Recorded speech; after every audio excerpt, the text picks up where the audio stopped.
मनापासून भक्ती करतेस ना आमची, मग भक्तीची लाज कशाला वाटायला हवे? भक्ती गरीब किंवा श्रीमंत नसते, अरे भक्तीला काही मोल नसतं. मनापासून फक्त नमस्कार केला तरी पुरतो.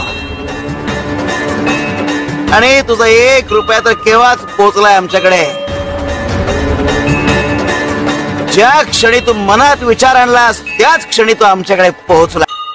अगं माणसं अशी वागतात त्याला वेगवेगळी कारणं. कधी कधी परिस्थितीच अशी असते की माणसाला तसं वागण्यास भाग पडत. कधी कधी मनुष्य स्वभाव, मनुष्य इतका स्वार्थी असतो की आपल्या स्वार्थापायी तो कुठच्याही थराला जायला मागे पुढे पाहत नाही. कधी कधी नियती माणसाला तसं वागण्यास भाग पडते. माणसाच्या वागण्यामागे अशी अगणित कारणं असतात.